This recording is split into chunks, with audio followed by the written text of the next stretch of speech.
Peace. Welcome to the culture here on the Black Star Network. I'm your host, Farajii. Thank you so much for tuning in. Folks, we got a lot to talk about. Of course, today we're going to talk about a new revelation coming from the grandson of the shooter of Ralph Yarl. We'll be talking about Clinton Ludwig, who is the grandson of Andrew Lester, and how he admits that his grandfather is a racist. We'll talk about the implications on that. Also, we're going to have a very special guest, Dr. Robert Brown, who's going to talk to us about Black male adultification, how he wrote a book from Joker to Kane. We'll have that discussion. And later we'll talk about the downfall of Jonathan Majors and how fast everything has happened over the career of this Black phenom here. We'll have that conversation and a whole lot more. Stay with us. It's the culture here on the Black Star Network.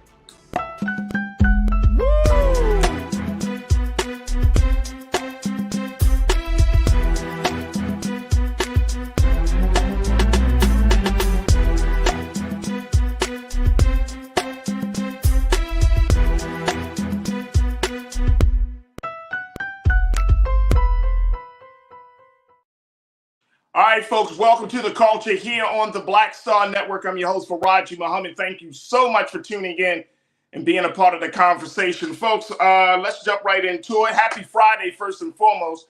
But let's talk about what's going on with this case of Ralph Yarl.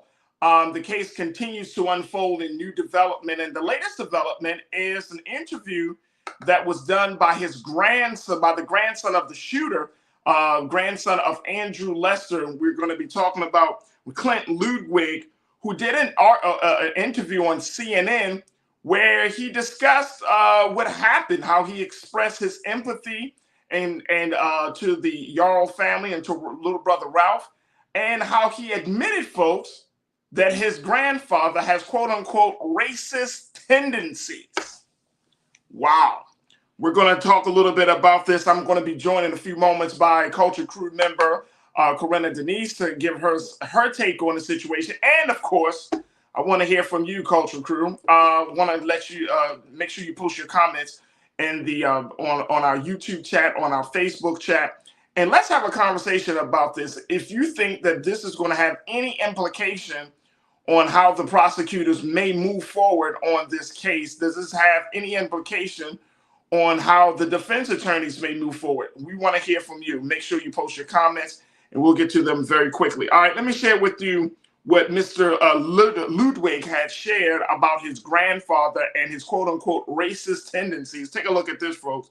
This is during an interview that he had on CNN's Don Lemon, and Lester's grandson, Clint Ludwig, he called the shooting a quote-unquote horrible tragedy that should never have happened, which prompted Don Lemon to ask Ludwig why he's speaking out against his own relative. According to him, he said, "It's the right thing to do. In this country, it happens over and over again where people get away with killing unarmed, innocent Black people.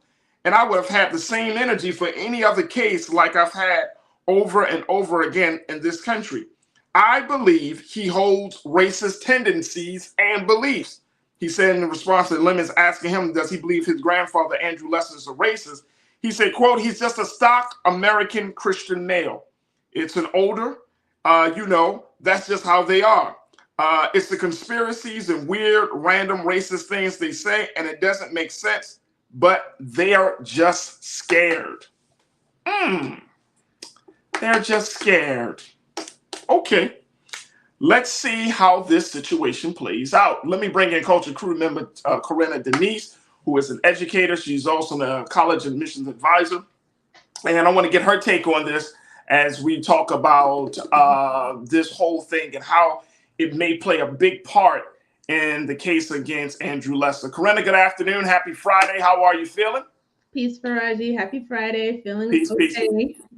Peace. Let's talk about Andrew Lester. More importantly, his grandson, Clint Ludwig, making this, just dropping this bombshell. Now, this is a case that the prosecutor said they will see if race played a motive in the shooting of little brother Ralph Yarl, but it still hasn't been made clear if they're going to move forward in prosecuting it as a hate crime.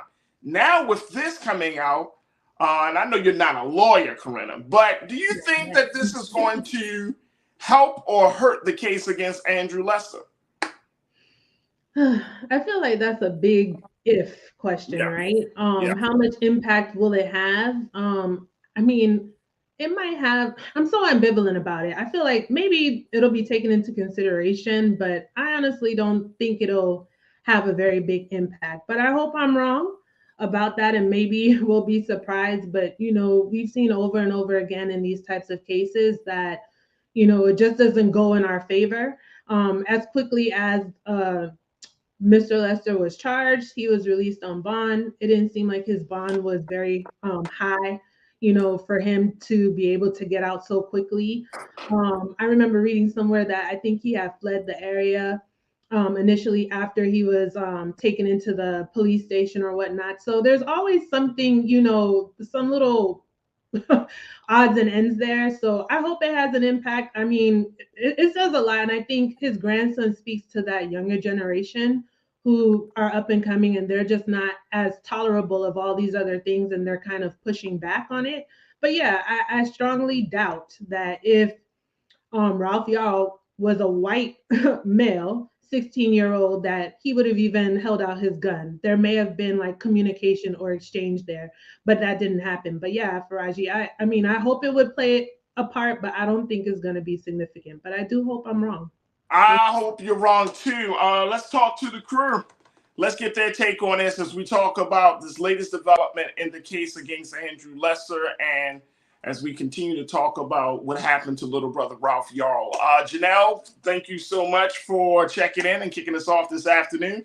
You say, quote, an 84-year-old white man in Missouri would definitely have been brought up racist. The fact of the matter is there's a lot of work folks still have to do today. Acknowledging it is most of the battle. Yeah, the question becomes whether he acknowledged it himself or whether somebody else acknowledged it. And I'm right there with you, Danielle, that it's huge if a white person who has grown up around racism and has embraced that as a child and maybe as a younger adult, and then over time has decided, you know what, this is not who I am. I do know this doesn't, fit into my values. Therefore, I'm not going to continue to perpetuate these beliefs. That's one thing. But you're talking about an 84-year-old man who couldn't even, let's keep this in perspective, Janelle and Corinna, he couldn't even admit to the fact that he shot the boy. Right. He pled not guilty, if I'm not mistaken. Right. Now, that might be a legal move just to say, hey, that might be a legal move. But I remember reading, and this report could be wrong, but I remember reading that when the police showed up on the scene, he's denied even shooting him there.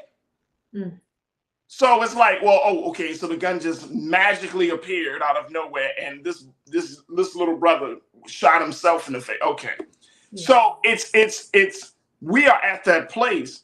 But I do agree with you on this point, Corinna, where you said that there's a generation of younger white people in this country who are sort of kind of like pushing back. And I know that for Clint Ludwig, if you listen to the interview he did, it was a little bit of some hesitation. Like he did not want to denounce his own grandfather. And it has to be a hard thing to do. But when a circumstance like this happens, a tragedy like this happens, it's hard to just say, well, he didn't do it.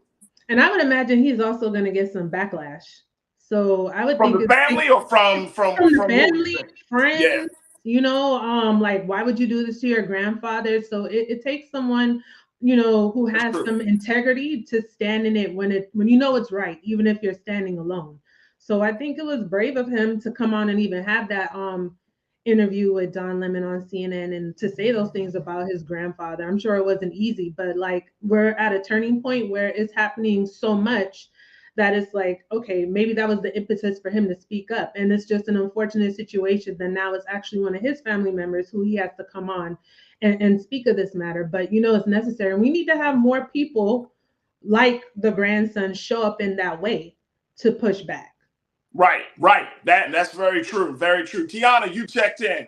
You said race was definitely a motive.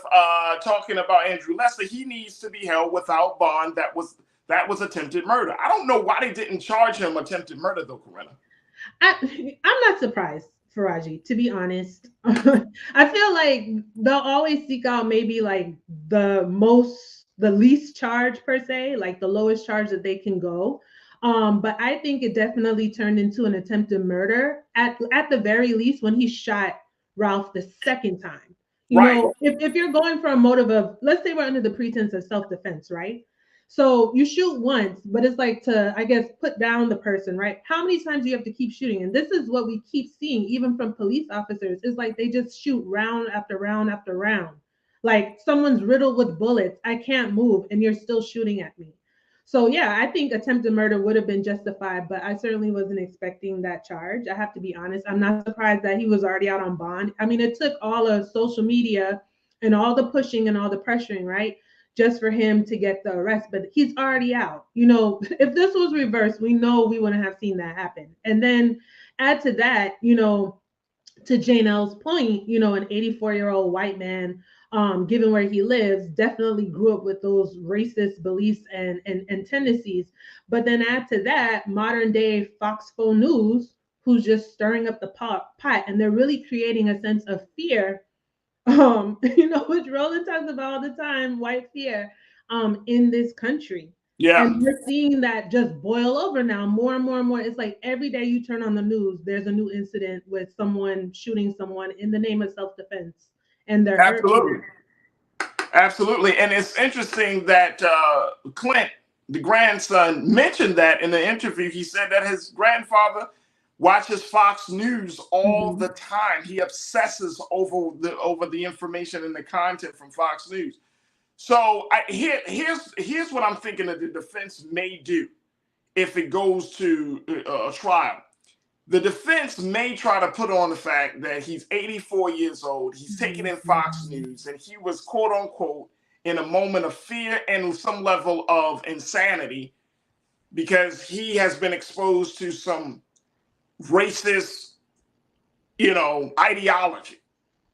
I feel like they're going to probably try to land this on Fox News. They might try to land this that he was temporarily out of his own mind. Like he's not, that he wasn't competent to this whole situation. So, you know, it's important that, you know, that people have some sense of leniency and compassion. And I think they're going to try to play on that. I think they're going to try to play on it. They're always going to try and play off the emotions of right. the people in the audience and like, oh, he's an older man. And, you know, maybe, I don't know if he lives alone and he was scared, blah, blah, blah, blah, blah, blah, blah. Like, I've kind of already mentally prepared myself for what's about to come out of that.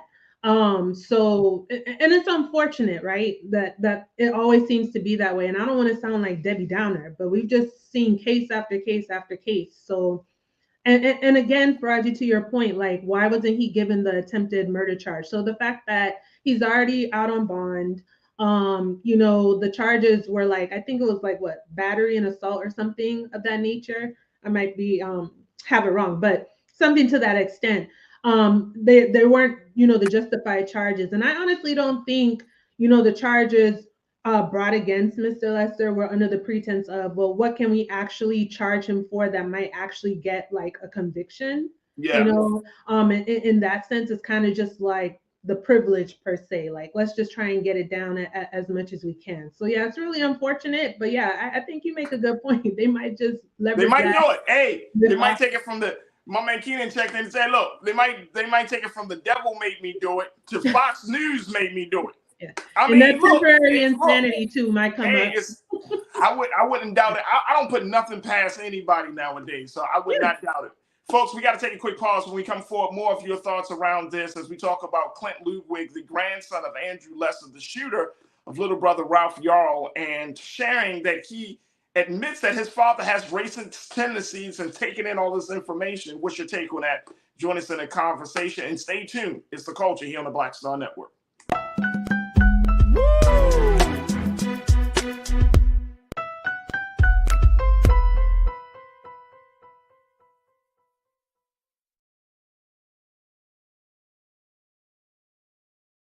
Black Star Network is here.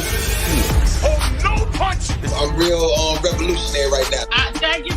voice of Black America. All momentum we have now, we have to keep this going. The video looks phenomenal. See, there's a difference between Black Star Network and Black-owned media and something like CNN. You can't be Black-owned media and be scared. It's time to be smart. Bring your eyeballs home. You dig? When you talk about blackness and what happens in Black culture, we're about covering these things that matter to us, speaking to our issues and concerns. This is a genuine people-powered movement. There's a lot of stuff that we're not getting. You get it, and you spread the word. We wish to plead our own cause. Too long have others spoken for us. We cannot tell our own story if we can't pay for it. This is about covering us. Invest in Black-owned media. Your dollars matter. We don't have to keep asking them to cover our stuff. So please support us in what we do, folks. We want to hit 2,000 people, $50 this month, raise $100,000. We're behind $100,000, so we want to hit that. Y'all money makes this possible. Checks and money orders go to P.O. Box 57196, Washington, D.C. 20037-0196. The Cash App is $RM Unfiltered. PayPal is R Martin Unfiltered. Venmo is RM Unfiltered. Zelle is Roland at RolandSMartin.com.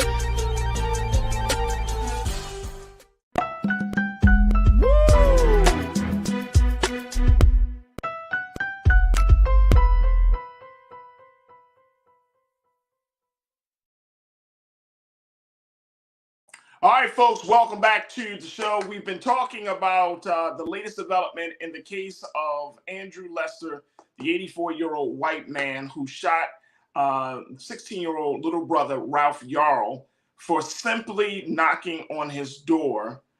It was a mistake of brother Ralph going to the wrong door to pick up his sibling, and it led to a tragedy. And thank God it wasn't a fatal tragedy, but it was a tragedy where 16-year-old Ralph Yarl was shot in the head and the arm by the 84-year-old. Now, here's the situation. His grandson came out and did an interview on CNN and basically admitted that his grandfather has what he calls racist tendencies and beliefs. Take a look. This is the grandson, obviously, on the one side, and then Andrew Lester on the other. But he admitted that he has been consumed, that he does have this very, very tainted, narrow view of the world, and essentially that he's a racist. But the question becomes, how much of this will be a part of the prosecution against Mr. Lester? Will this hold up? Will this interview help or harm the case against Andrew Lester? We will have to see. Now, I've been joined by my Culture Crew member, Corinna Denise, who is an educator and advisor, college advisor. And folks, of course, I want to hear from you as you're posting your thoughts on YouTube and Facebook as we have this conversation. All right, let me see something here. I want to share something that Brother Roland put in his book, because Corinna, you talked about it, his book, his latest bestseller, White Fear. Let's put this at the bottom here, Keenan, around what Brother Roland had said about white fear in his book and why it's important for us to even have a conversation like this. He says, why is it so important to understand?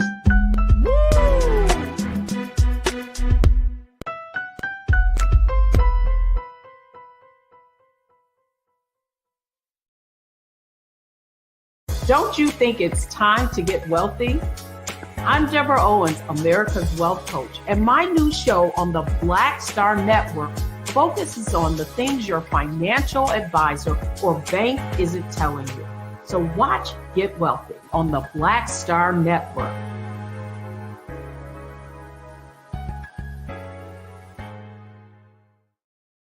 Hi, I'm Dr. Jackie Hood Martin, and I have a question for you. Ever feel as if your life is teetering and the weight and pressure of the world is consistently on your shoulders? Well, let me tell you, living a balanced life isn't easy. Join me each Tuesday on Black Star Network for a Balanced Life with Dr. Jackie. We'll laugh together, cry together, pull ourselves together, and cheer each other on. So join me for new shows each Tuesday on Black Star Network, A Balanced Life with Dr. Jackie.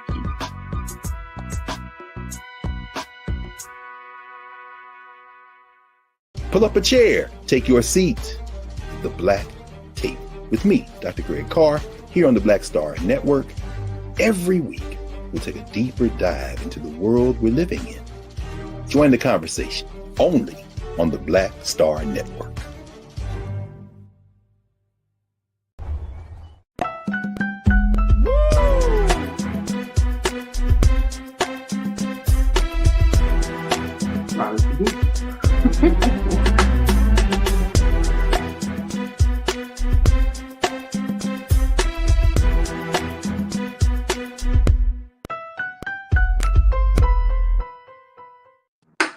All right, folks, welcome back to the show.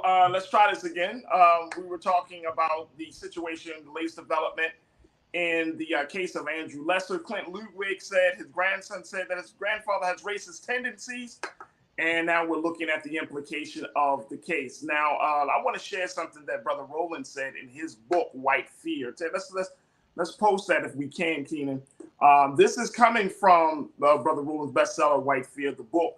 Make sure y'all pick it up if you haven't had a chance. But he said, why is it so important to understand white fear without proper understanding of the of this level of insanity, the pulsating insanity, and the history behind it? Folks, there is a pulsating insanity in this country. He said, we will continue to be blindsided every time white fear inevitably rears its head. This is from our founder, Brother Roland Martin, in his book. So we're looking at a situation, folks, where it comes up, but if we don't address it, it's going to always be a problem. Let me bring back Corinna very quickly. Corinna, what's your take on that? I mean, is that a great synopsis of what we're looking at this point? Yeah, absolutely. Absolutely. We need to understand it so that we can identify it, because it continues to rear its ugly head.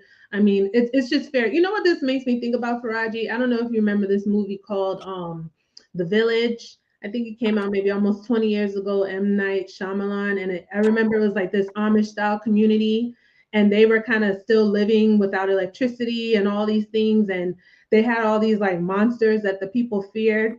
And like a young man gets sick in the community and his girlfriend is going to find the medicine. And at the end of the movie, you find out that they're living this way. It's by choice, but the people, the community, they're controlling them by fear. They had no idea that there was like hope on the other side. Like, you don't have to live without electricity. Like, you know, it's all good. But they were controlling them with fear. And that's what's happening today. They are so fearful. And the thing that I find to be so ironic is, it's like, especially when it comes to Black folks in this country, knowing our history here, all over the world. You know, we built the country, we've served the country, we saved the country each and every time, right? It's like they fear us so much, but it's like at the same time, they can't even live without us. It's the most, I feel like things would just fall apart if we really did like a great migration back to Africa or somewhere else per se, right? But they fear us so much. So this 84-year-old man that I think they're going to paint and make him look like he's vulnerable and he was scared and, you know, he lives alone and he just needed to protect himself. You know, we're going to see that. I definitely think that's going to play out in the courtroom, how they're going to describe him to justify this murder. Yeah. I'm sorry, not murder. Thankfully, Ralph Yarl is alive. Shoot, I got you. Yeah. You know what I mean? But yeah, I think Roland summed it up excellently. Like, that is the justification of white fear. And it's like, this is how they move, because it's like, he sees this young man on his porch and it's like, he didn't see a human being or even much less a kid. You know, there wasn't even an exchange of words to say like, who is it? I think you have the wrong address or the wrong house. He literally just shot him and then you shoot him again. So, you know, but they're going to definitely paint a pretty picture. I'm sure his defense attorneys, like I said, I just don't see it going in our favor because he's already out on bail. The charges aren't what I think they should be, what many of us think they should be. And I don't think the charges rendered were under the pretense of this is what we could actually get a conviction of. I think it's just a matter of privilege here to be. I agree. Young Sikh, you checked in, bro. You said to me, the rarity is not that someone has a granddad that is racist. It's that a grandson has this level of honesty, perspective, and can separate his identity to that of a patriarch enough to speak to it. I'm glad. I agree with you there, Young Sikh, that at the end of the day, this young man decided, you know what, I'm going to say something to go against. And look, let me just say, look, folks, we are living in that time. Remember, I've had conversations with y'all about, You know, if you got certain type of individuals in your families that are a pariah to the community, you know, that we all going to have to find that inner strength to be like, you know what? I got to do something. I got to speak out. I can't just continue to protect you and preserve you and to try to hold you back from any consequences. At this point, you are a problem. And I think that that's the place that we need to go. This country is never going to get better. Our cities, our communities, us as a people, as human beings, we're never going to get better if we allow madness to continue, or if we don't shun those individuals, even though they may be close to us, their family members and all of that stuff. But if you know that they are a real problem, then you got to call a spade a spade. Exactly. You got to call a spade a spade. And I think that's the problem with that's part of the growth and maturity that we are lacking right now in the culture, that we're not saying enough and speaking out. And you mentioned this earlier, Corinne, as we close out. You mentioned that there needs to be more young white people. And I believe there are a lot of young white people in this country who are saying, you know what? I'm not with the racism. I'm not with this talk. When you saw in the summer of 2020, with all of those demonstrations and marches, those weren't just black folks out in the street. Those were young white people in the street. That's right. So that's the situation. Pauline, real quick, you said, I don't care how old this man is. Look how old Bill Cosby is. Facts. If he was that scared, why did he even answer the door? I'm just saying. Oh, she said, answer the door. BS. Facts. Absolutely. So we're going to have to see, Corinna, how this whole situation plays out. And more importantly, does this interview, does this kind of like personal insight from a grandson, how much will it weigh on the prosecution's case, and how much will it weigh on the defense? And to Pauline's point, he wasn't scared because he already had that gun in his hand. That's why he already got the gun in his hand. He already got the gun in his hand. All right, folks, look, we got to take a quick pause. When we come forward, let's talk about this a little bit from a different angle. I want to have a conversation with one black man, Dr. Robert Brown, who's going to give us some insight about this idea of adultification and how black men, young brothers like a Ralph Yarl, has been adultified in society. And what does that mean? How does that affect our relationship and our view of black men and young black women? Stay with us. That conversation is up next here on The Culture on the Black Star Network.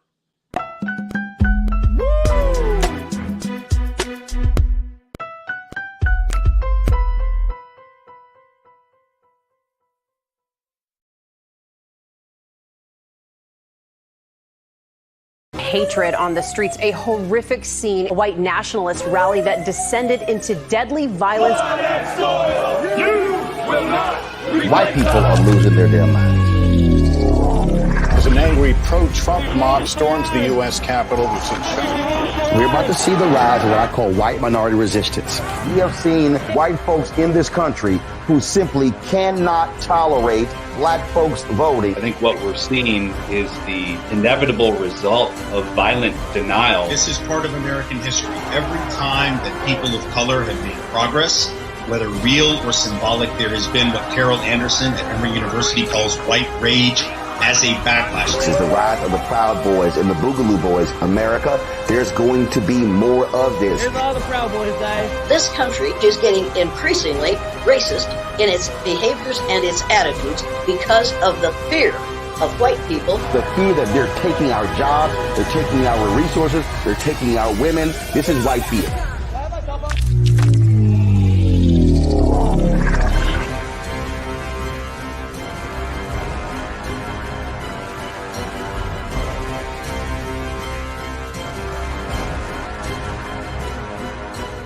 Black Star Network is here.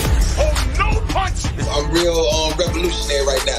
Thank you for being the voice of Black America. All momentum we have now, we have to keep this going. The video looks phenomenal. See, there's a difference between Black Star Network and black-owned media and something like CNN. You can't be black-owned media and be scared. It's time to be smart. Bring your eyeballs home. You dig?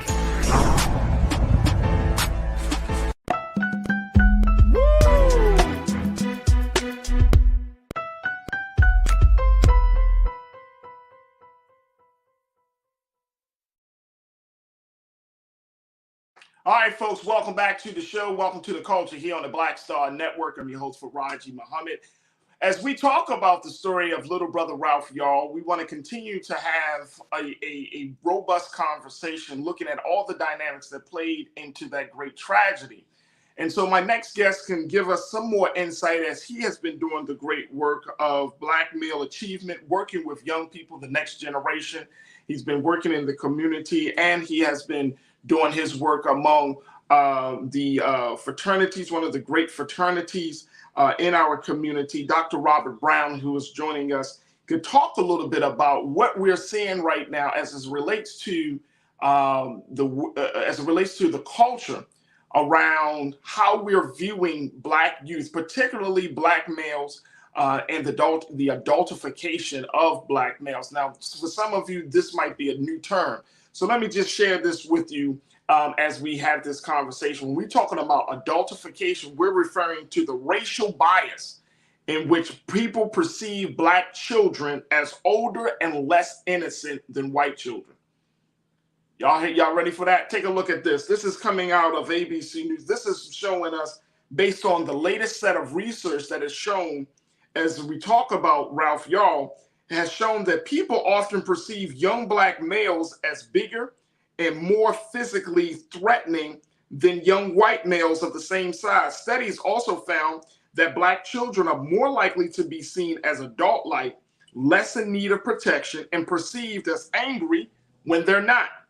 This can have devastating consequences, leading to discrimination and even violence against Black children. According to researchers, several researchers referred to the bias as dehumanizing for Black people. All right, I want to, and there's the story there, folks, talking about this level of adultification.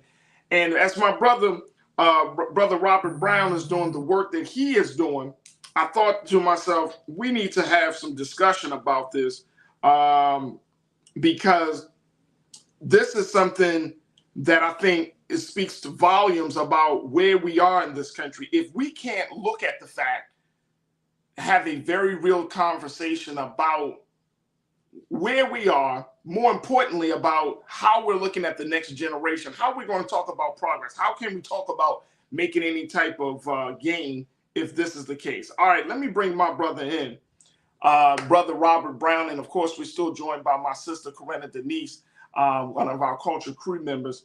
And Brother Robert is a writer, men's development coach, college professor in Southern California. And again, he has over 25 years of experience in education, but he's also he's also the former West Coast Regional Director and current Executive Board Member of Groove Phi Groove Social Fellowship Incorporated. And so we're so happy to have him joining us for this conversation this afternoon. Brother Robert, thank you so much for your time. How are you, dear brother? Hey, I am excellent. I appreciate being on your show, Farajii. This is an awesome show, and it's a very, very much needed topic. Absolutely, absolutely. We're going to also be having my sister Corinna joining us in a few moments. But Brother Robert, I want us to start off with talking to you about this level of adultification that we're seeing right now. Because you work with young people you work with really all ages. You work with teenage boys, you work with young men coming out of college and into their adult years. Right. So you're seeing the full gambit of this. But when we look at a case in a story like Ralph Yarl, where he's 16, he's a certain size, but he's not doing anything. He's not really a threat, right? But to some, and then we said that as Black men, as the Black community, it's like, oh, he's a normal 16-year-old. We use that term, normal. But to somebody else, he's not normal. He's a grown man. Through the eyes of another person, he's a threat. So talk to us about what we're seeing right now. You know, basically, how did we get into a place that we can start to adultify a young boy like this? Whew. It's a very deep topic. How did we get here really stems from centuries and centuries of stereotyping Black folks, men and women, as really dehumanizing ways. It's not a current trend. This is something that goes way back. You got to think about how these slave owners treated enslaved Africans, and you have to dehumanize them in order to put them in those terrible conditions in the first place. And the stereotypes that persist about size, hypersexuality, all of these things were justifying some of these horrific behaviors from white folks. This continues into our society today. So even now in 2023, those issues are still here. They just play themselves out in very different ways that are specific to our current culture. So we have somebody like Ralph Yarl who goes to this man's house by mistake, and this man is still steeped in these adultification ideas. Plays itself out in seeing this person as a threat, seeing him bigger than he is. This guy is going to hurt me. Shoot first, ask questions later. It's a very and the crazy part about it, Dr. Robert, is that this is not the first time that we're seeing these type of situations and incidents come up. I'm reflecting on Trayvon Martin. That's what George Zimmerman felt like. That Trayvon Martin, this young teenage boy, was a quote unquote a threat to the whole neighborhood. So he shouldn't have been where he was. I'm thinking about Mike Brown, how the police officer who shot and killed Mike Brown thought he was a threat because he was a little bit bigger than your quote unquote normal size. But these are still these are teenage boys. They're not even beyond the age of 19. We can go back to Tamir Rice, who was shot and killed in the park by police because he brandished a fake gun, but how it took less than 3 seconds for the police to determine he was a threat. I mean, we can go down the line. So this level of adultification that you're speaking of, I mean, this thing goes so deeply rooted. How come we don't, as Black folks, do we see white teens in the same manner? You know what? The studies show that it's not that case. It really is seeing Black folks older than they are, bigger than they are. And you know what? When you mentioned like Tamir Rice or Trayvon Martin, it's not even that they were a little bit bigger in size. Even people who are not a little bit bigger in size, we have studies that show that officers, lay folks, people who are white college women, there was a study done with white college women perceiving Black males as older than they are by about 4.5 years, not even of different height or different weight. Just because of the color of their skin, they are automatically, on average, perceiving these folks as 4.5 years older than they really are. So it has nothing to do with size. It has nothing to do with weight. It really is that perception. It really is that internalized bias of, and I want to say it is not only Black boys. We have to take care of our Black girls as well, because great point. Adultification happens so much with our Black girls. We are hypersexualizing our Black girls. We are looking at them as older and more mature than they really are, and we are taking away their innocence far too often. Let me just throw this out there before we take our next pause, Doc.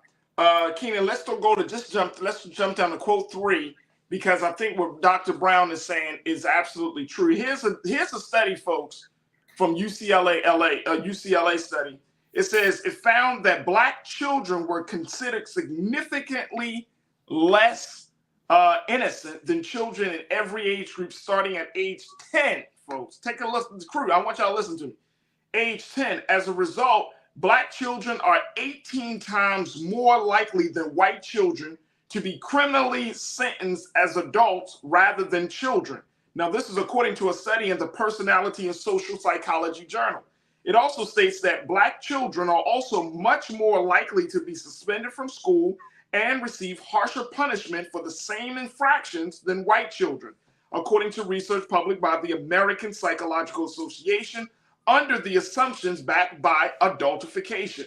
Black youth are also more likely to face police violence if accused of a crime, according to the UCLA study as well. So to your point, Dr. Brown, this is a very, very real problem, to the point where our Black boys and our Black girls are seen as adults. The part that got to me, and then we want to take a quick pause, Black children are 18 times more likely than white children to be criminally sentenced as adults rather than children. That's a lot. That's a lot. And so we're looking at a culture that we have to uproot. But look at how, like you said, this is years upon years of like conditioning and racism and bias that has been ingrained in us. And then you got to deal with, once we raise our children, I have a boy, I have a son and a daughter. So now I have to raise my children in a certain way so that way they won't be seen as a threat, quote unquote. But even if we raise our children to be submissive, to follow orders, to not create any disturbance or problems once they go into white spaces, it does not matter, Doc.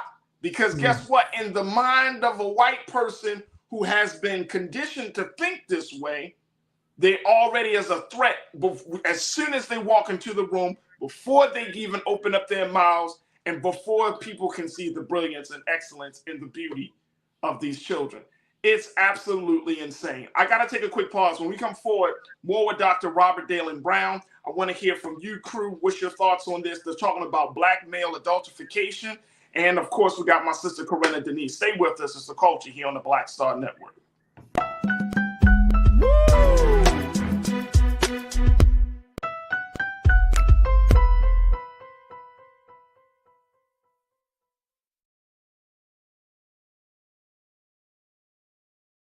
Hatred on the streets, a horrific scene, a white nationalist rally that descended into deadly violence. White people are losing their damn minds. As an angry pro-Trump mob storms the U.S. Capitol, We're about to see the rise of what I call white minority resistance. We have seen white folks in this country who simply cannot tolerate Black folks voting. I think what we're seeing is the inevitable result of violent denial. This is part of American history. Every time that people of color have made progress, whether real or symbolic, there has been what Carol Anderson at Emory University calls white rage as a backlash. This is the rise of the Proud Boys and the Boogaloo Boys. America, there's going to be more of this. Here's all the Proud Boys, guys. This country is getting increasingly racist in its behaviors and its attitudes because of the fear of white people. The fear that they're taking our jobs, they're taking our resources, they're taking our women. This is white fear.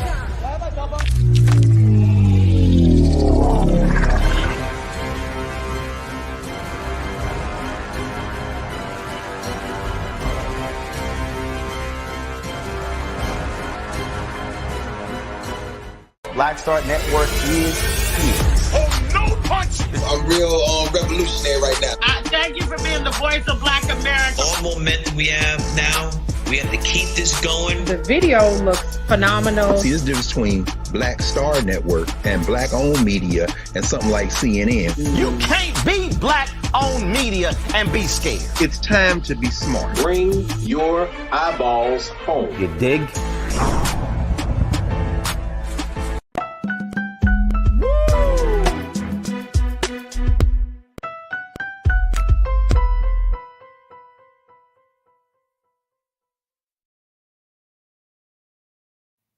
Folks, welcome back to the show. We've been talking about Black male adultification as we talk about how the world sees Black children, Black men and Black women, which may have played a huge role in the shooting of little brother Ralph Yarl. I'm just checking in, and that's our little brother right there, Ralph Yarl, who is in recovery. And let's continue to send prayers to him and his family as he is working through this tragedy. But he is in recovery, getting access or kind of recovering, getting control of his faculties from the great, great tragedy that happened last week. But we've been having this conversation with Dr. Robert Dalen Brown. who's been giving us some insight as to what we're seeing, and more importantly, how we're processing this within the culture. I want to bring my sister Corinna Denise back into the discussion. As a woman who works in the space, she's been an educator, Dr. Brown. She's worked in the schools, and now she's working with college students. Corinna, how do we have these conversations with Black men? And of course, as Dr. Brown said, and of course, based upon the research, with Black women, that kind of prepares them for how the world sees them. You know what I mean? I remember, just very quickly, I remember when growing up, I would often hear Black parents say this to Black boys and Black girls. If y'all grew up in the 80s and 90s, y'all know, y'all probably heard this. The world don't see you the way I see you. And I remember hearing those words and having my, listen to my friends' parents saying those words to me. And I was thinking to myself, what does that mean? You know what I mean? As a child, you're like, what are you talking about? I'm a child. What do you mean the world don't see me as a woman? Now it resonates. Mm-hmm. And that was back in the 80s and 90s. We're talking about 2022, 2023. So how do we get this message to Black children, Black youth, that the world don't see them the way we see them?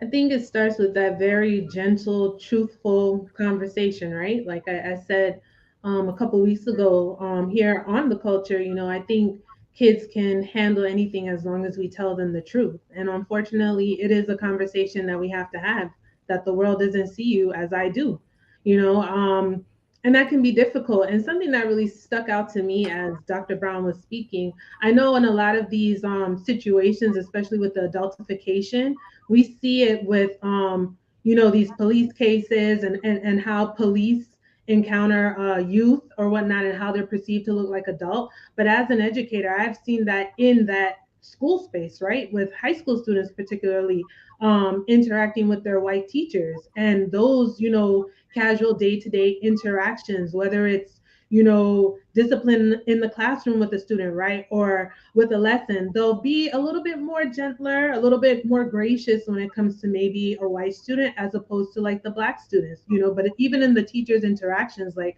how they might describe a student or speak and the manner in which they talk about them, you can already see that they have this perceived view. Well, she's too fast, she's grown, because again, to the point that we're talking about, that Black adultification. So I've even seen it in those spaces. So, I'd also like to ask Dr. Brown, how do we navigate that in the educational space? Because it's one thing when, we're outside, but, there are children who are subjected to this, on a daily basis, like one wrong move. And it's like the teacher is just the way that they might discipline that student or go about speaking to them is sometimes significantly different than if it's a white child.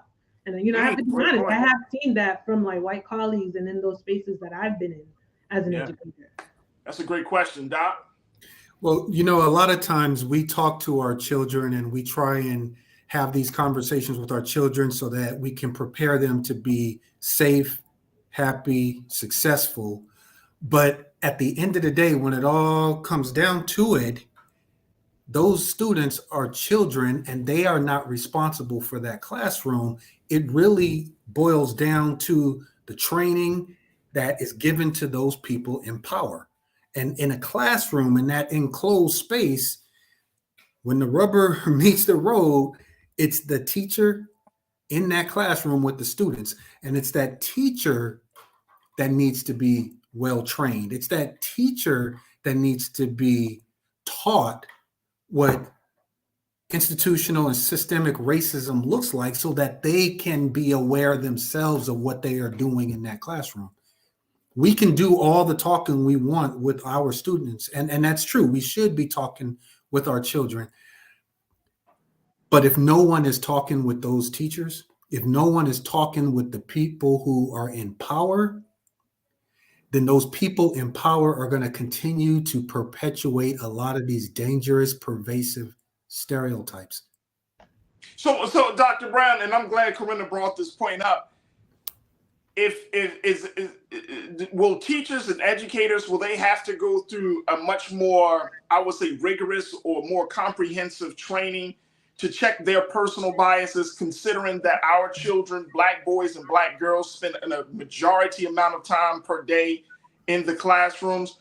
Does that mean that we need to have some more serious training around that? Because here's what I'm thinking when you said that. There are two elements or two factors to consider about the teachers. Most of the teachers in this country are women. And we're seeing a number of teachers that are white women in this country in the classroom teaching Black boys and Black girls. Right. So since we know that this adultification comes from a spatial bias, racial bias, then that adultification may have to be checked with them first. Outside of the home themselves, it's the teacher. How does the student feel about himself or herself, the Black boy, the Black girl feel about himself or herself, if the teacher makes them feel like an adult, right? Don't show them as much compassion, or they don't believe them when they say a situation has come up. It's that teacher. So does the teacher needs to go through some extra stuff? And I'm not trying to put extra stuff on teachers because I love teachers. Of course, I'm not trying to do that, but I just know that the power of the teacher's view is just as powerful as the police officer's view. Yeah. You know what? The short answer to the question is yes. The short answer to the question is yes, and let me tell you why. And the reason is, in a teacher training program, I could have all kinds of classes and coursework and have them go through all kinds of topics, but nothing is more important than that relationship between two people. We can talk about lesson planning and assessment all day, but I would much rather have one less conversation about assessment so I can have room for one more conversation about this right here. Okay. Now, that being said, you're right. 70% of all K-12 teachers are women. Of those 70%, the majority are white women. And you have, 2% of the teaching population are Black men? 2%? Right. There's a representation issue here. There's a training issue here. There is a power dynamic issue here. And it is not only in education. We see this with the justice system. We see this with healthcare system. There was a study that was published right before the pandemic in 2019 that was looking at adultification of Black patients receiving anesthesia. Black children are less likely to have their parents present in the room when inhalation induction was taking place. Wow. They were. This study was published in 2019. It's not that long ago, and it's not. We're talking in medical field where we are hoping that people are treated well with care. But these things play themselves out in all aspects of our culture, not just education, medical field, the justice system, entertainment industry. We see Absolutely. We see it all over the place. It's very, very pervasive. Absolutely. Look, I got to take a quick pause. We're going to continue this conversation as on the other side, because as much as we're talking about these outside sources, let's talk about, are we causing ourselves to be adultified? Because guess what, folks? Oh, well, I'm about to touch on. Are we stepping on somebody's toes? Hey, boy, we're gonna put this bill in your name. We already put adult responsibilities on our children at a very early age. Let's keep it real. Let's keep it 1,000, Dr. Brown. Hey, all the time. We're calling these boys little man. Little man. We are exactly. We are asking these. Some of us adults are not healed ourselves, and we are putting a lot of responsibility on kids to do. There's an entire other topic called parentification. You see, we got to take a pause, man. Hey, look, brother, I can't do this with you right now. I got to take a pause. Coretta, see, this is what happens, Coretta, when you come on the show. All right, we're gonna take a quick pause. Folks, let's continue the conversation. Black male adultification and so much more. Stay with us. It's the culture here on the Black Star Network.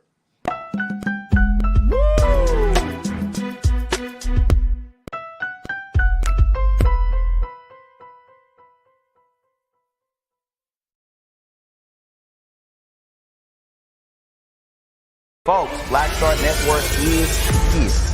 Oh, no punches! I'm real revolutionary right now. Support this man, Black Media. He makes sure that our stories are told. Thank you for being the voice of Black America, Roland. Stay black. I love y'all. All momentum we have now, we have to keep this going. The video looks phenomenal. See, this difference between Black Star Network and Black-owned media and something like CNN. You can't be Black-owned media and be scared. It's time to be smart. Bring your eyeballs home. You dig? Pull up a chair. Take your seat. The Black Tape with me, Dr. Greg Carr, here on the Black Star Network. Every week, we'll take a deeper dive into the world we're living in.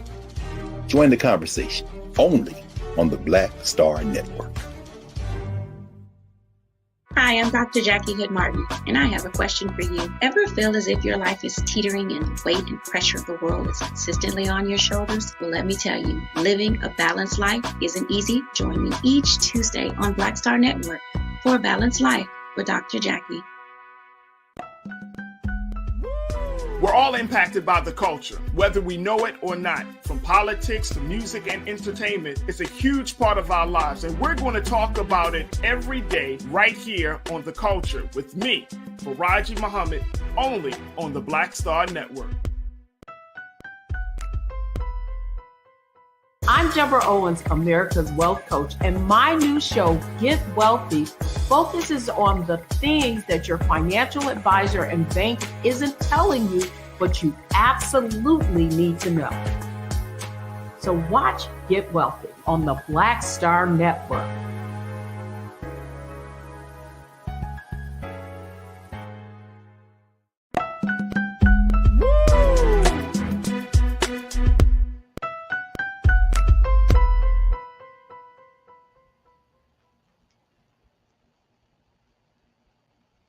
All right, folks, welcome back to the show. We have been having a very, very good conversation talking about black male adultification.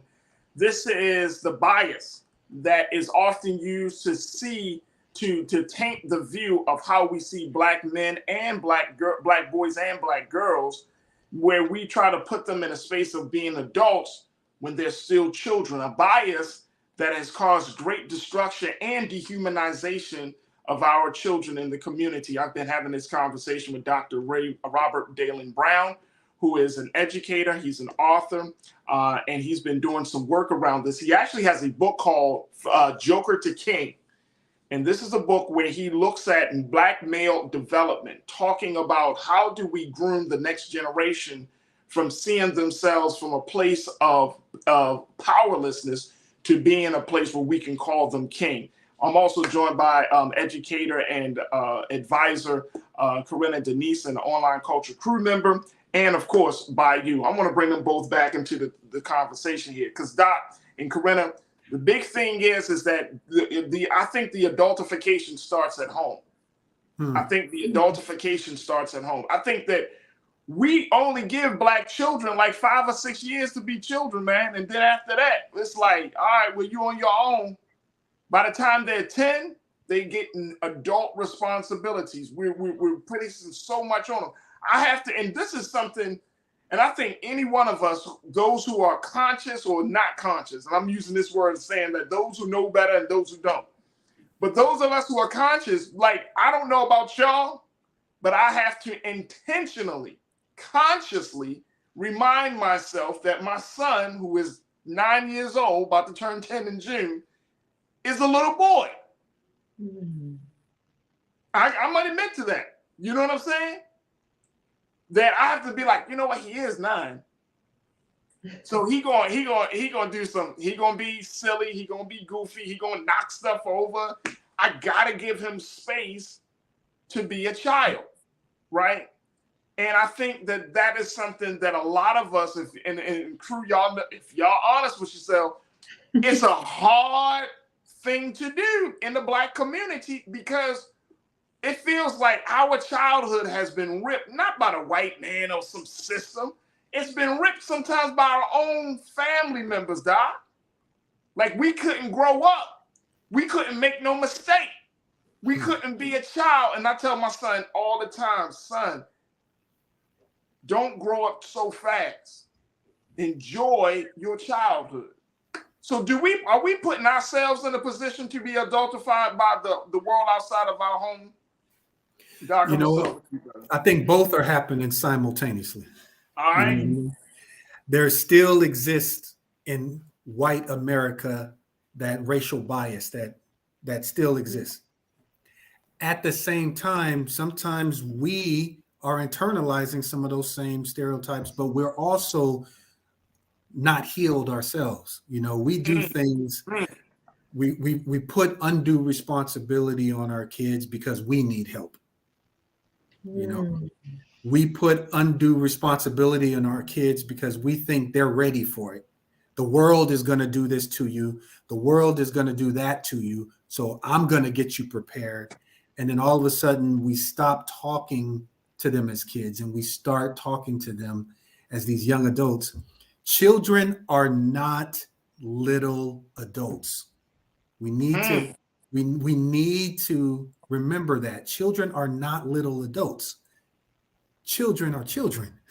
Adults are adults, and they are very, very different. They have different developmental needs, different vocabularies, and we need to talk appropriately to our children. You know, I'm going to still give my kids chores.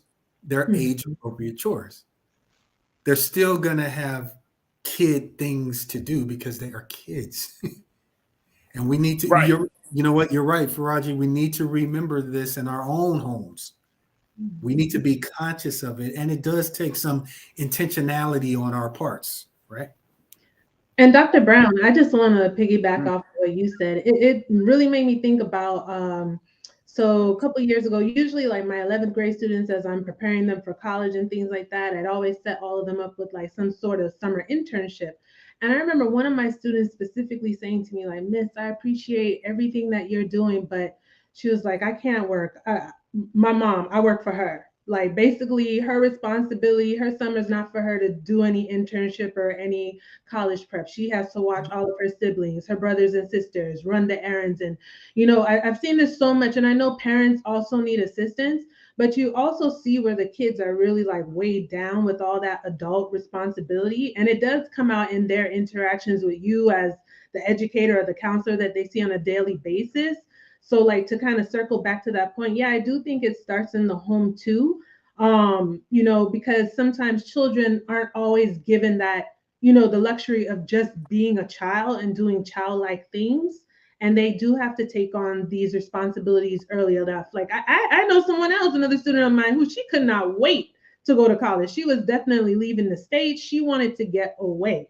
She was like, I'm done trying to raise my siblings, you know, it's me time now. Like, I want to get my education. But all that to say, yeah, I do see where it has affected students that I've worked with personally, where they've just been taking on all these responsibilities and they don't have the luxury to just be a child. So in a sense, you know, it kind of like grows them up maybe quickly. They're a little bit more independent. You know, the world, they have been exposed to things in the world where maybe in some retrospect, they can't even be considered a child anymore because they've been exposed to all these things. And then it plays into the other side with, you know, what we're dealing with, white supremacy and in that realm, right? Where how they're, you know, look to be adultified per se. So it kind of like is just like a catch-22. So like, how can we as educators and parents, you know, make sure that we're stepping on that fine line to have like that conversation, like the world doesn't see you as I do, but that those children know how to navigate and still have that space to just be a child and not feel pressured or feel guilty for like, you know, just being themselves, being that teenager and being goofy and having fun and being so serious with those adult responsibilities, you know?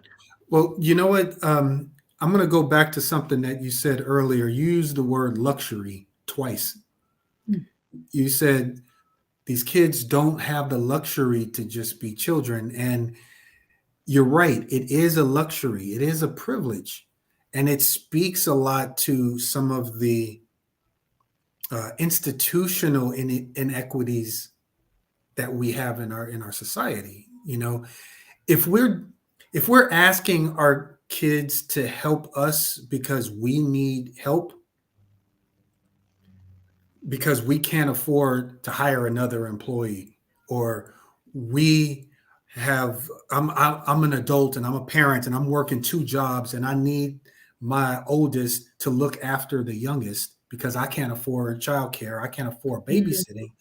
Now what we're doing is we are looking at the impact of our society's inequalities and how they're affecting what's happening in the home. You know, you're going to have people who are lower income families depend on their kids to work a lot earlier, to go get a part-time job a lot earlier, to take care of their younger siblings a lot earlier because of the economic inequities that we have around us. You know, a lot of what we are doing in the home is a result of these inequalities that exist in society. What do you think about that? I do. I think a lot of those outside factors also influence the parents, which in turn influence the children. So it's kind of like this perpetual cycle that's going on, right? And it's like we just have to, I guess, be innovative to how do we start to break those cycles. Right. Absolutely. Doc, we got a couple of moments left, and I'm just enjoying the conversation. And Corinna, you're bringing us some excellent points as we have this discussion, because I feel like, at least from us acknowledging that these things are happening, especially within our homes and within the community, then that maybe that it will spark somebody to say, you know what, let me try things a little bit better, a little bit different, because we have all been subjected to this, right? To this level of conditioning. And if we're talking about producing children of high quality, producing human beings of great caliber, then we have to, you know, and I know it's hard to be a parent, but we have to go back to within our own selves to see, okay, they say that old saying, the fruit doesn't fall far from the tree. Well, what's rooting us as the tree? What's keeping us what's keeping us grounded as trees as we bear fruit, i.e. our children? Because our children are not going to be something that we aren't unless they've been exposed to something different. But if they haven't been exposed to something different, all they know is our way, the way we are in the household, the culture of the household. And you're talking about producing giants. You're talking about producing young men, young women who are going to take the world by storm. It's not going to happen.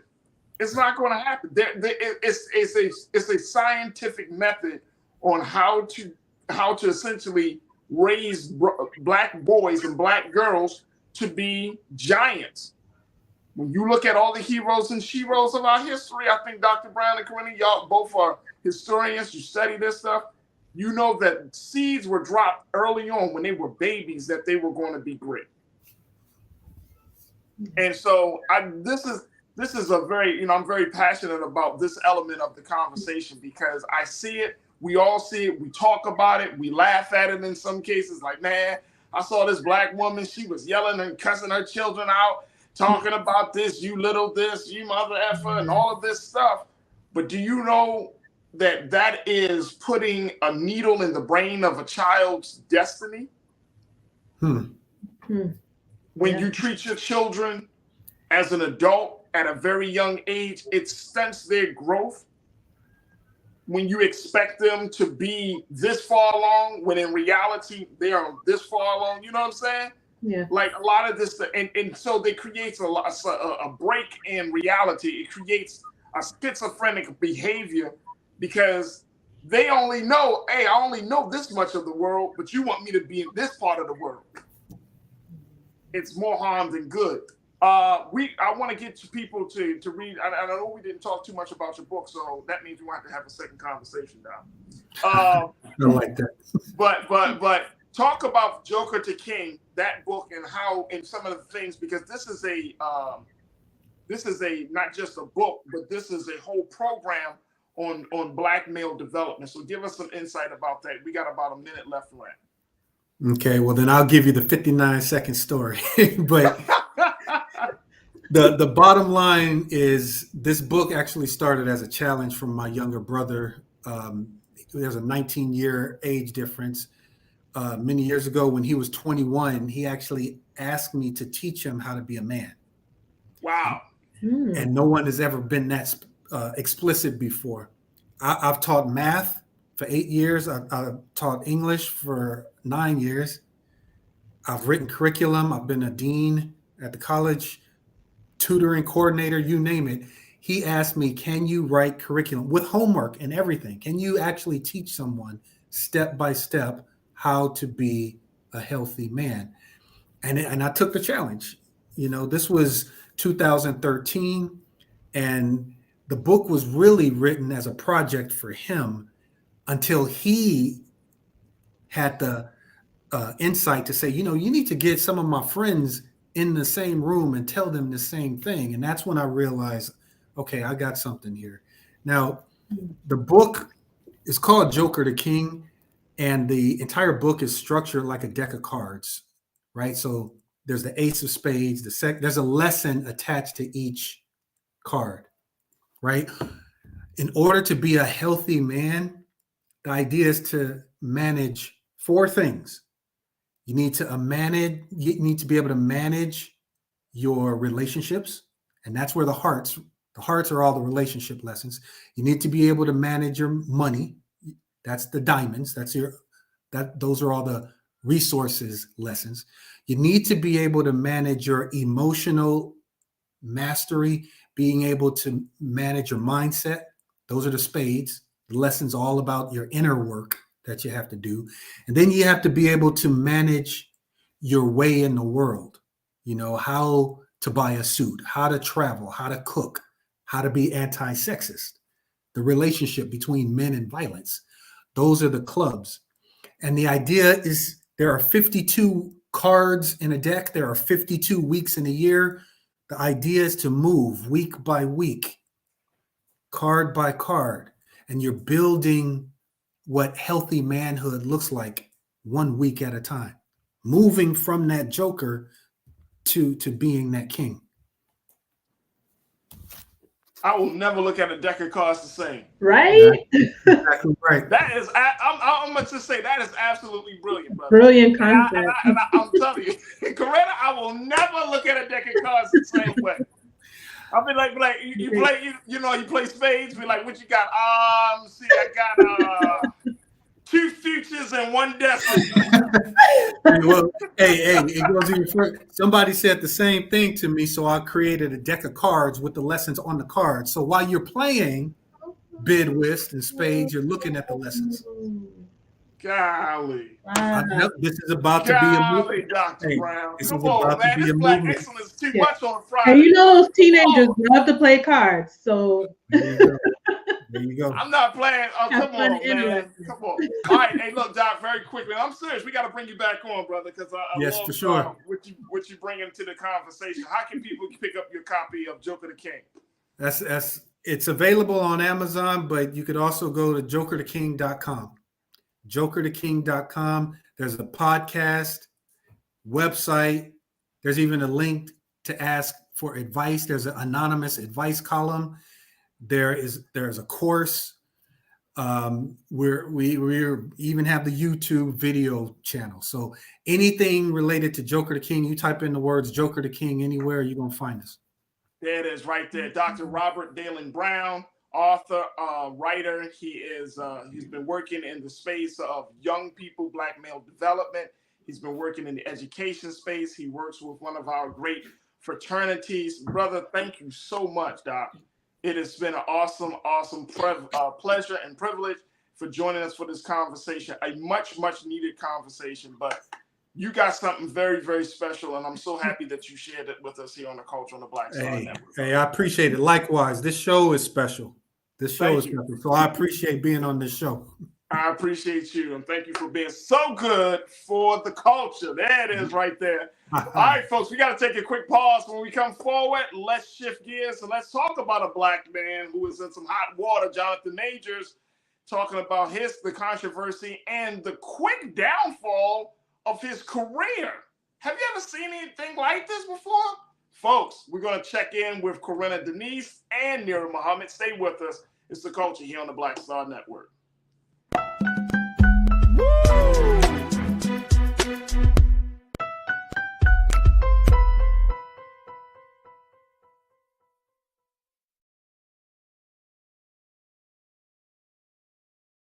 Black Star Network is here. Oh, no punch! I'm real revolutionary right now. Thank you for being the voice of Black America. All momentum we have now, we have to keep this going. The video looks phenomenal. See, this difference between Black Star Network and black-owned media and something like CNN. You can't be black-owned media and be scared. It's time to be smart. Bring your eyeballs home. You dig? When you talk about blackness and what happens in black culture, we're about covering these things that matter to us, speaking to our issues and concerns. This is a genuine people-powered movement. There's a lot of stuff that we're not getting. You get it, and you spread the word. We wish to plead our own cause. Too long have others spoken for us. We cannot tell our own story if we can't pay for it. This is about covering us. Invest in black-owned media. Your dollars matter. We don't have to keep asking them to cover our stuff. So please support us in what we do, folks.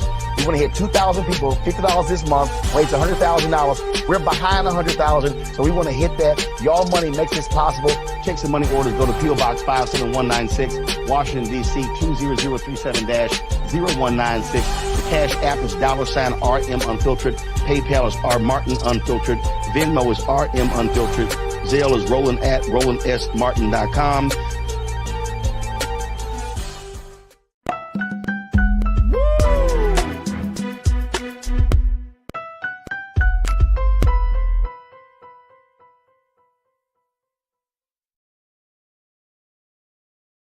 All right, folks, welcome back to the show. It's time for us to switch gears from talking about Joker the King to how one black man who seemed to be on top of the world, folks, he was coming out with big-time movies. He had a lot of projects lined up to grace the screens, and now his future is uncertain. I'm talking about Jonathan Majors, man, and I have to say, I've seen a lot of things, and Corinna, I want to bring you back in on this. Corinna, I have seen a lot of black men in the spotlight, right? Not just because they're, beautiful or anything, but for black men who bring a lot to the game, who show great promise. But this story right here, and all that is happening with our brother, I don't know if I've seen it happen so fast. Mm-hmm. Like I just found out about Jonathan Majors maybe a couple of months ago. Really? Like really, you know what I mean? He really got on the radar. He really kind of, what they say, blew up. And then it's like grand opening, grand closing. I've just never seen this. So I wanted to talk a little bit about this because there's so many different elements to the story. I want to have you. And of course, I got Nira Muhammad, host of Queen Talks with Nira. She's joining us as well, talking about Jonathan Majors and really what has happened. It seems like this is a career that was on the rise, and then all of a sudden it just boom, imploded. Nira, thank you for joining us this afternoon. You study a lot of things, Nira. Have you ever seen anything like this though, with a high-profile actor of this caliber and of this magnitude, just kind of whose career just seemed to have gone from real in a matter of days? No, not at all. I think the closest thing we've probably seen to it was probably like Ray Rice and his situation, but no, I can't believe it. I'm hoping that, like, I don't want to say he's guilty yet because I feel like everyone is deserves due process. But it's just messy and it's just sad and it's just really heartbreaking. And not necessarily because I think he's like the greatest actor, but I just think it's heartbreaking in general when you see anyone coming into their own, coming into their field and their craft and mastering their craft. And then you just see like this fallout. But again, if this is true, then the fallout is his own. You know what I mean? So it's one of those situations where we got to see what the facts are. And I think, to your point, I think that's a great word to describe it: messy. It's just so messy. Like, there are so many like different versions of what happened. First and foremost, folks, this is the hard part about having these conversations in such a public space like this, is trying to make sense of the details, right? Trying to figure out like what really happened, because everybody has read all up about this situation in particular. And Corinna, when you think about, okay, it went from a domestic violence case to a situation where the accuser is saying, no, it didn't happen that way. Then you got text messages, and then the lawyer is saying that the victim, the alleged victim, recanted her statements, and then now it was reported by Variety, a major industry publication. This ain't no small time thing. Variety said, hey, there are a number of other witnesses and folks that have been abused by this man, and they're coming forward. Then you got the situation where his PR, his management, his PR team have all dropped him. Then I just saw Nira and Corinna where he had about 4 or 5 different movies that are lined up to hit theaters. Yeah. They're considering that Marvel is on the line right now. I'm thinking to myself, like, dang. But you know what, Farajii? I wanted to add in a couple of things real quickly, because I know like 2023 was supposed to be like a really big year for Jonathan Majors. Like, Creed 3 came out and Ant-Man. But I first came to know Jonathan Majors in Lovecraft Country. Right. And then like the Five Bloods. So he's had quite a bit of work on his resume prior to these bigger roles. So, and then he also did another movie that came out towards the end of 2022 called Devotion. I can't remember the name of the real life black first black aviator, right? Yeah, aviator or pilot, I think in the Air Force. He played, and to your point, it just seems like it was just a domino effect, right?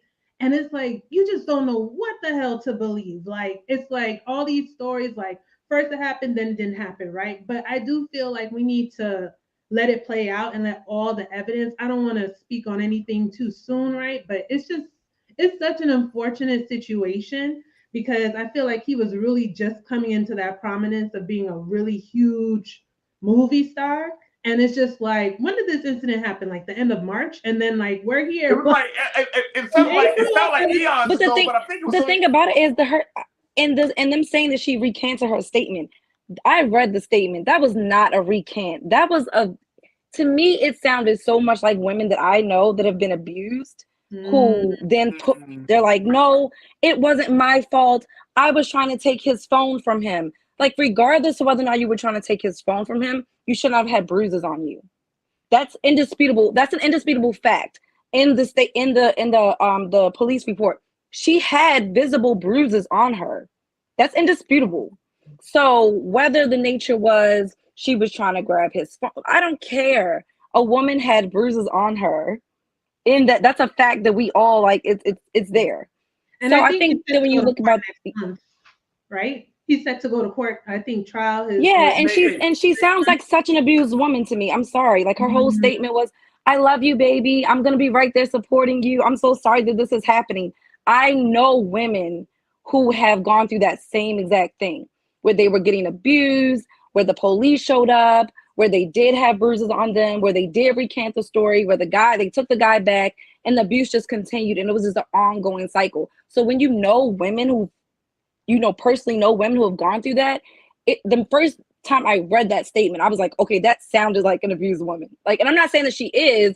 I don't know if this was a one-time occurrence, but that statement, if you've ever known an abused woman, that statement was like poster child for an abused woman. I will say this too, like, and I hope this doesn't sound like a petty side note, but thank goodness he doesn't have social media. And he said that, like, you can't find him on any social media. I can only imagine how much more of a living hell it would be right now if he was on Twitter or any of the social media platforms. Yeah. Yeah. You know, I mean, he says damning things too, Farajii. What was the statement that you said he had made? The comment that he made that was so damning. It was like, I mean, look. You know, before Creed came out, of course, he's been on that publicity tour. He did a sit down with NPR, and this was right after the Ebony cover dropped, of him in paint.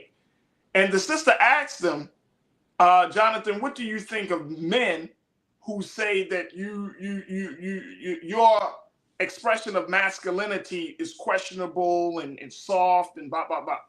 And he was just, I mean, it came out, but then he kind of like he just kind of kept going. But he was just like, well, she said, well, what would you say to them if they could approach you? He was like, I wouldn't approach me on the street if I were them, if I were me either.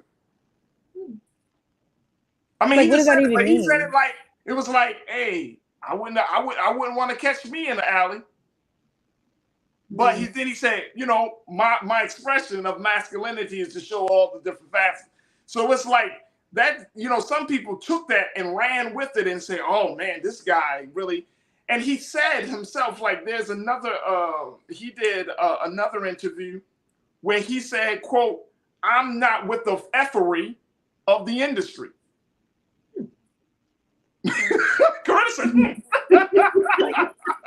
I appreciate that. So like there is an authenticity that's there that he is not going to be one of these black men that is going to bow down. And I don't think we know a lot about the brother. And I'm not saying that in a way of like he's crazy or he's dangerous, but I just don't think we know too much about him. And he said it's been very strategic not to have his private life out there. Like a lot of us didn't know that his girlfriend was white. We probably didn't even know he had a girlfriend, right? But she's his ex-girlfriend at this point. But that's what his lawyer said. The lawyer said this is his ex. But it just goes to show, and he said that he grew up in Texas. He went from, I think he grew up in like a military family, you know what I'm saying? So he's been exposed to some things. That's why the Army called on him to do their ad. But he's been around his mother. His mother drove something, but he had some dark things that have happened in his life, which all of us have had, right? But when you're dealing with a black man who was put in this space, who became, if y'all think about this on a cultural level, he became like this poster child of what black masculinity looked like over these past few weeks. Yeah. Prior to this incident, you associated Jonathan Majors as this newfound black. Uh-oh.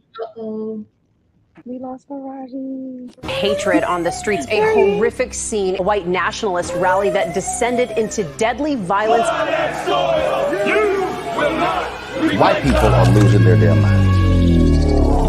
As an angry pro-Trump mob storms the U.S. Capitol, we've seen We're about to see the rise of what I call white minority resistance. We have seen white folks in this country who simply cannot tolerate black folks voting. I think what we're seeing is the inevitable result of violent denial. This is part of American history. Every time that people of color have made progress, whether real or symbolic, there has been what Carol Anderson at Emory University calls white rage as a backlash. This is the rise of the Proud Boys and the Boogaloo Boys. America, there's going to be more of this. Here's all the Proud Boys, guys. This country is getting increasingly racist in its behaviors and its attitudes because of the fear of white people. The fear that they're taking our jobs, they're taking our resources, they're taking our women. This is white fear.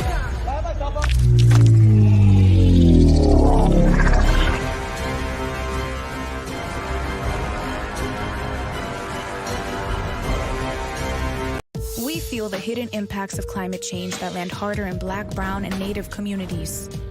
Not many people talk about it because they clearly don't know our lives. But with President Biden's landmark infrastructure and climate plans, our issues are finally seen. Removing lead pipes means we know our water is safe. Cutting carbon pollution helps our kids breathe easier. 1.5 million new jobs means stable work in communities.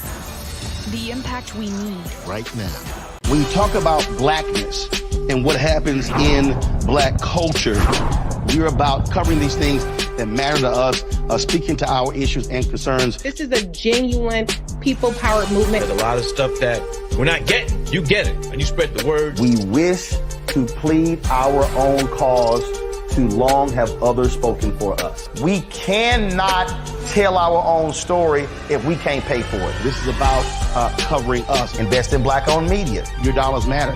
We don't have to keep asking them to cover our stuff. So please support us in what we do, folks. We want to hit 2,000 people, $50 this month, raise $100,000. We're behind 100,000, so we want to hit that. Y'all money makes this possible. Check some money orders. Go to P.O. Box 57196, Washington, D.C. 20037-0196. The Cash App is $RM Unfiltered. PayPal is R Martin Unfiltered. Venmo is RM Unfiltered. Zelle is Roland@RolandSMartin.com.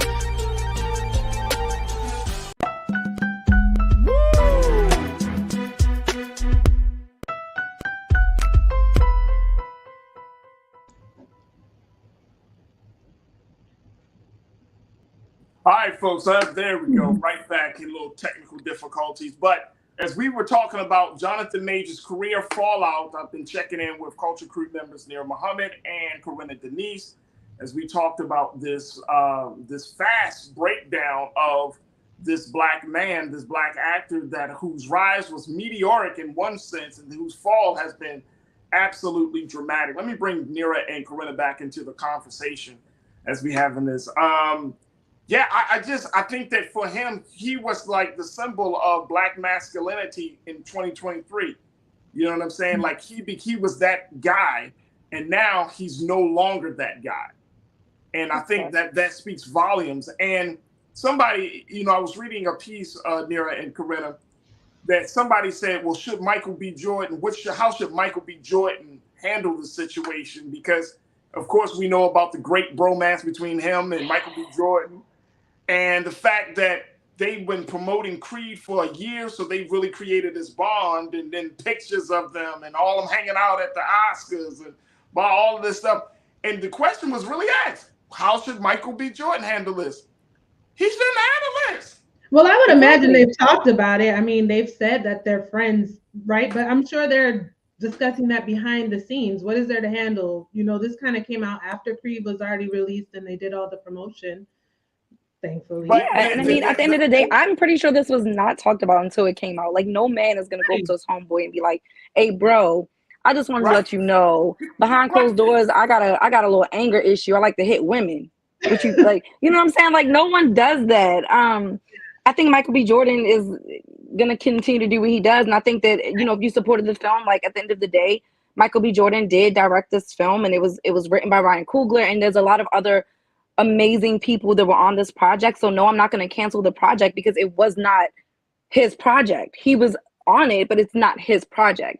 And I just think that I'm just really sad about the entire situation. And I just feel like like Corinna said, we do have to wait for all the facts to come out because we still don't know all the facts.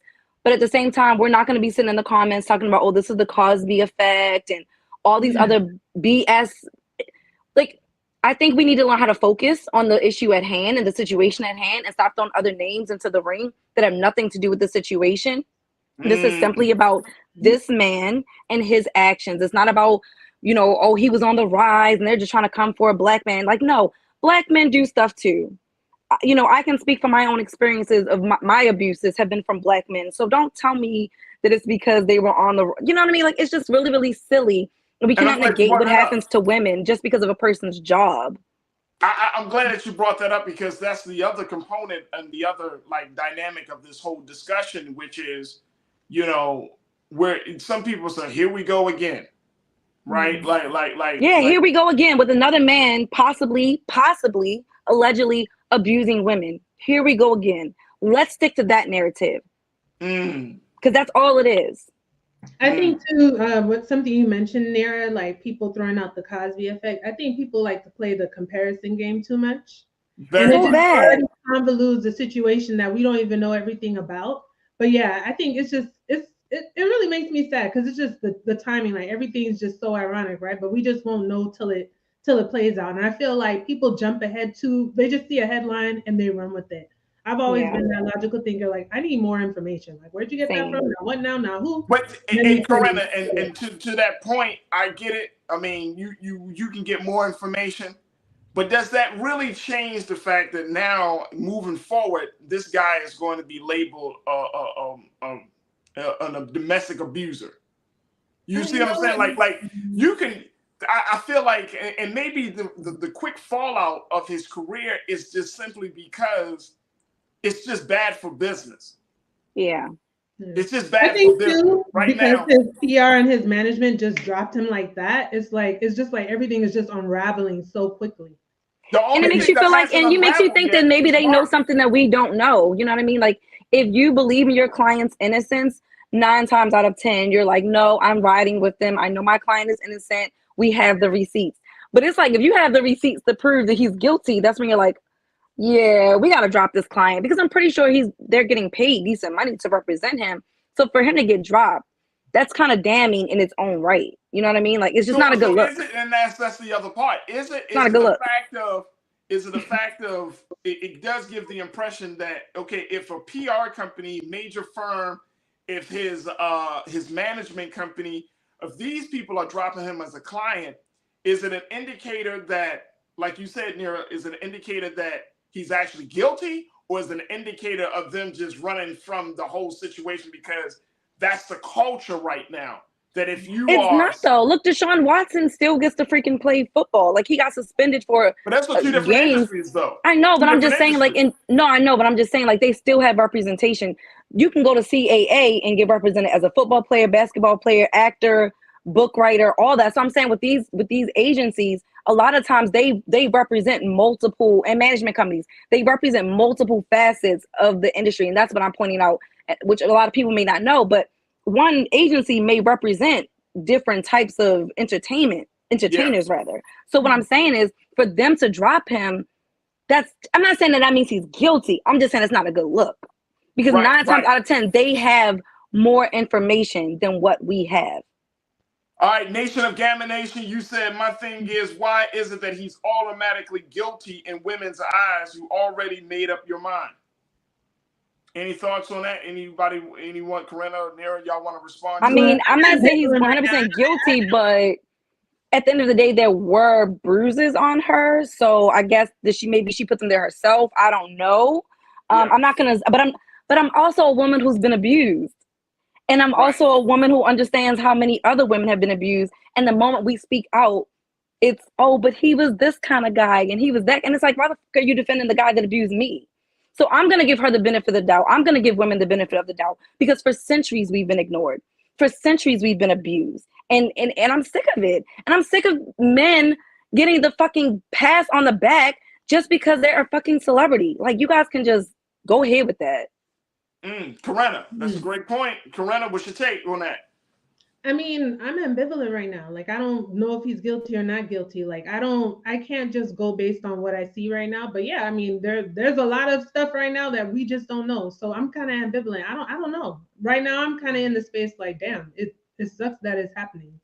If he's found not guilty, like he goes to trial May the 8th, even if he's found not guilty, right, in the court of law, in the court of public opinion, how do you think that's going to play out? I think it's going to be tarnished. But you know what? I feel like we still have to kind of bring in the point of, I do know, there are a lot of folks who are like, oh my gosh, it's like the takedown of another Black man. But we have seen other white counterparts who have been involved in things. Maybe it's not necessarily domestic abuse, but they do tend to bounce right back, and they are extended a level of grace in their career, right? So let's say, to your point, Farajii, if he's exonerated or whatever, how is he going to be looked at, moving forward? Is he going to receive that same kind of grace? Is his PR and his management team going to be like, oh, you were exonerated of the charges, okay, we'd like to represent you again? Like, I personally don't see that happening, but I can think of a few white counterparts who have done some things and they bounce right back, like Martha Stewart. She cooking it up with Snoop. They had their little show, whatever, I think on VH1. That's a different thing. I mean, Martha Stewart didn't abuse people. Like, she went to jail. You know what I mean? Like, they always tend to like bounce back. I think Charlie Sheen though had some if I'm not mistaken. I mean, and his thing took a while though. Like he didn't bounce back. Like no, Charlie he Sheen went through like this. this. He actually got HIV. He got HIV. He had a whole lot of issues and it took a long time for him to. Yeah, like that was like he had a whole situation. But even like Johnny Depp didn't even like bounce right back. Like he was dropped from projects. He wasn't even able to be in like the final installment of Fantastic Beasts. So I feel like it's a lot of research and like, and I ain't gonna say research, but just kind of like knowing that industry to like know a little bit more if you're more of like a nerd on that side of things. But I don't care. Like that's the problem. We always comparing other people's situations. Like stop it. This is about Jonathan Majors. And I truly, truly do hope that he is innocent. I do want him to be innocent. I do want his career to bounce back if he is innocent. If that man is guilty, guess what, guys? He brought that on himself and it has nothing to do with him being Black. Like, let's take race out of this. This is a man who possibly, potentially, allegedly abused women. Not just one, because now we have multiple victims that have come forward. Not just one. Right. It was different when it was in the space of one. But now you got multiple women. So we just got to watch and see how it plays out. But I think the point that Farajii didn't make a few seconds ago is that, let's say even if he is cleared of this and he's found to be innocent, like moving forward, is he going to just bounce right back? Because I've read in some places, like even Disney is like reconsidering right now with, he has to stand up in Marvel, right? Because and he was in Loki. He's in the show Loki. Yeah, I mean, so do you think that even if he's proven innocent, that he'll be able to just, I'll represent you again, like all that, whatever's on the table right now that could possibly be cut out, that won't be in danger anymore? Like, what's that going to look like for him? Because, will it be okay then? Is it reasonable that Brace does come up? Like, he was exonerated, but he's still being, tarnished. It's going to take some time. I think that even if he does get exonerated, I don't think that any of those celebrities like bounce back like the next day. Like, I think it took some time for it to kind of like really die down. It wasn't really talked about as much. And then they might have snuck in like a smaller role. And then it was like, okay, they kind of like step their way back up. I don't ever feel like it was like, oh, next day you're right back at it. I mean, let's be real. Black people did that crap with R. Kelly for a long time. When that video came out, we've been knowing about the stuff that R. Kelly did for how long? And Black people pretended like it wasn't happening. Even within our own families, we pretend in the Black community like stuff is not happening. And I am very, very sick of it. I'm sick of the culture of pretending, and I literally just had to take a training about child abuse for a job, and I can't even remember the exact number, but it was very astounding how much more Black women and children are abused than any other race in this country. Wow. More. And 9 times out of 10, it is by a relative or a family friend. And it is, we are like more than, like, I want to say at least 4 times more likely than any other race to be abused. And part of that issue is that we don't talk about this stuff. We pretend like it's not happening, or we make excuses for the perpetrator or the abuser. And I'm so sick of it. We got to do better. Hey, look, we have got to do better. I agree. Vincent, you checked in and said, first of all, it's none of our business. Well, I do think it's our business because we don't talk about it. It's a part of our culture. How is it not our business when our dollars support these artists? Our dollars, we support these films. We support Disney Plus, which, he was on Loki. That's like where I kind of like got my first start from him, because I couldn't get into Lovecraft Country personally. But, you got these big opportunities, man, that a lot of people are auditioning for. Breaking out into this industry is not easy. And there are so many people that are auditioning and trying to get these same exact roles. So when you get that opportunity, don't squander it. If he's found guilty, whatever comes to him, he deserves, because he knew what his role was. He knew that he was in the limelight. He knew that he was becoming a celebrity. All these things, like, he knew. He's a grown man. Yeah. So, like, let's stop making these excuses as if he's like some 17-year-old boy who's like going through puberty and can't make up his mind or make decisions. This is a grown man. Yep. That's Corinna. It's crazy. Very quickly, I wanted to bring it up that Tiffany Haddish, she went on Twitter to try to quote unquote defend Jonathan Majors, but she deleted a tweet. But basically, of all people, speaking of abuse, she took to Twitter and uploaded a post about the video that showcases Jonathan Majors' accuser unhurt and clubbing while she also indicated that she's destroying this man's future. Well, people started dragging Tiffany Haddish and said, who are you to talk about somebody of being an abuser? She didn't say he broke her ribs or broke her legs. Child abuse situation. You know what, Farajii? I saw that picture floating around too, but here's the thing. See, I think a lot of people, oh, she was in the club, but I'm like, in my mind, I'm like, well, when was the picture taken? Do you know if that was the same night? Thank you. You can't just conclusion that you see a picture, right? That's a great point. So this woman is supposed to be shut in the house now forever because she had an abusive situation. Who knows? Maybe her girlfriend's like, you've been in the house for too long. We got to get you out the house, girl. Come on, get cute. We're going out for a drink. Enough to exonerate, because I mean, people move certain ways. Like, you're going through all kind of emotions, the allegedly stuff. So I don't think that. They said there were bruises on her, not broken bones. So it's like she said she had a broken leg or broken ankle or broken arm. Like, who doesn't move around with a bruise? I'm not.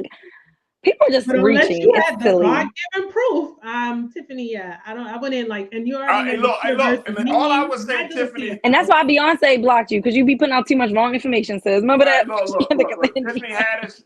I don't know why she spoke on an abuse situation. I'm telling you, that Ari Spears child abuse situation too much. Like Tiffany says, don't do it. Because silence can be golden sometimes. Just that's too much. You're barely getting out of this situation. So I'm not a Tiffany Haddish fan, so I get it. So we will have to see how this fallout will continue, Nira and Corinna. It's just so fast. I pray for everyone involved that it's really unfortunate. And if for those women who say that he abused, like, I'm with you on this one, Nira, that if he did it, he deserves whatever punishment. If he didn't do it, and they find out he didn't do it, that these were women that was just lying or whatever, they had a personal vendetta against them, then he will not lose my support. I will still support. I will still support. All right, Corinna Denise, I appreciate you, educator, college advisor. Thank you so much for checking in with us. Nira Muhammad, host of Queen Talks with Nira, and also an aspiring director of television. We appreciate you for coming on. There you go. There's Nira Muhammad and all her latest podcasts. Make sure y'all check her out on podcasts, where all podcasts are heard on various platforms. Thank you both for being so good for the culture today. Appreciate you. Thanks, Farajii. Absolutely. All right, folks, that's going to do it for us. I hope you had a great, enjoyed this week. I'm going to try to get some rest this weekend, man. I am tired. Y'all see my shirt, Boycott Mondays? Lord, this is one of them weekends where I wish that we could boycott Mondays. But I hope and pray that you enjoy your weekend. Make sure y'all support us here at Black Star Network. Go to our website today at blackstarnetwork.com. Download the app for free. Share the information and content. And, of course, we ask for your financial support, because it means everything in keeping this platform going. So go to Black Star Network today and show your love. Also, make sure you follow us on all social media platforms at Black Star Network, and follow yours truly, Farajii Muhammad, on the real Farajii on Instagram, and at Farajii on Twitter. And I would love to connect with you. And I got a couple extra spaces on Facebook, so find me there as well. Stay tuned. Up next is Roland Martin Unfiltered. As always, never be afraid to challenge what's wrong. Stand for what's right while being yourself in the process. God willing, we'll reconnect on Monday for another exciting edition of The Culture, right here, exclusively here, only here, the Black Star Network. Have a great weekend, folks. Talk to you soon. Peace.